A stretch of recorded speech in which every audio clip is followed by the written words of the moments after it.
നവീന ഇന്ത്യയുടെ രേഖയാണ് ഭരണഘടനയെന്ന് ലോക്സഭാ പ്രതിപക്ഷ നേതാവ് രാഹുൽ ഗാന്ധി വെളിപ്പെടുത്തി.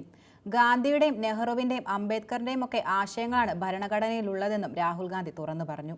ലോക്സഭയിൽ ഭരണഘടനാ ചർച്ചയിൽ പങ്കെടുത്ത് സംസാരിക്കവെയാണ് രാഹുൽ ഗാന്ധി തന്റെ പ്രസ്താവന നടത്തിയത്. ഭരണഘടനയുടെ ചെറിയ പതിപ്പ് കയ്യിൽ കരുതിയാണ് രാഹുൽ ഗാന്ധി സംസാരിക്കാൻ തുടങ്ങിയതും. രാഹുൽ ഗാന്ധിയുടെ പ്രസംഗത്തിന് പ്രധാനമന്ത്രി നരേന്ദ്രമോദി മറുപടി നൽകുകയും ചെയ്യും. ഭരണഘടനയിൽ ഇന്ത്യയുടേതായി ഒന്നുമില്ലെന്നായിരുന്നു സവർക്കർ വെളിപ്പെടുത്തിയത്. മനുസ്മൃതിയാണ് ഔദ്യോഗിക രേഖയെന്നതായിരുന്നു ഉയർത്തിയ പ്രധാന വാദം. ഇന്നും BJPയുടെ നിലനിൽക്കുന്ന നിയമസംഹിത മനുസ്മൃതിയാണ്, ഭരണഘടനയല്ല. സവർക്കറെ വിമർശിച്ചാൽ തന്നെ വലിയ കുറ്റക്കാരനാകും. രാജ്യത്തെ പിന്നോക്കം കൊണ്ടുപോകാനാണ് BJPയുടെ ശ്രമമെന്നും രാഹുൽ ഗാന്ധി കൂട്ടിച്ചേർത്തു. ഏകലവ്യന്റെ വിരൽ മുറിച്ച പോലെയാണ് ഇന്നത്തെ ഇന്ത്യൻ യുവതയുടെ സ്ഥിതിയെന്നും അദാനിക്ക് അവസരം നൽകിയതും ലാറ്ററൽ എൻട്രി അവസരം നൽകിയതും രാജ്യത്തെ യുവാക്കൾക്ക് അവസരം ഇല്ലാതാക്കുകയാണെന്നും രാഹുൽ ഗാന്ധി പറഞ്ഞു.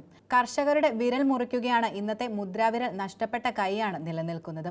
ഭരണഘടനയിൽ എഴുതി വയ്ക്കാത്ത വിഷയങ്ങളാണ് താൻ പ്രധാനമായും ഉന്നയിക്കുന്നത്. ഭരണഘടനയ്ക്കൊപ്പം നീതി നിഷേധവും ചർച്ച ചെയ്യപ്പെടണമെന്നും രാഹുൽ ഗാന്ധി തുറന്നു പറഞ്ഞു. രാഹുലിന്റെ പ്രസംഗത്തിനിടെ പരിഹാസവുമായി BJPയും രംഗത്തെത്തുകയുണ്ടായി.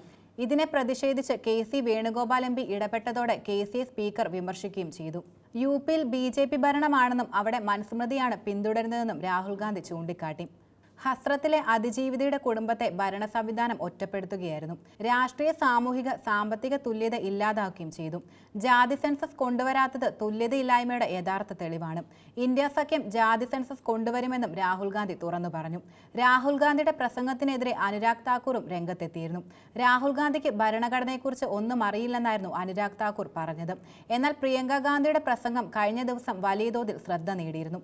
സർക്കാരിനെ ആക്രമിക്കുന്ന ശൈലി പ്രിയങ്ക ഗാന്ധി സ്വീകരിക്കുന്നതായാണ് ഇതിലൂടെ കാണാനായത്.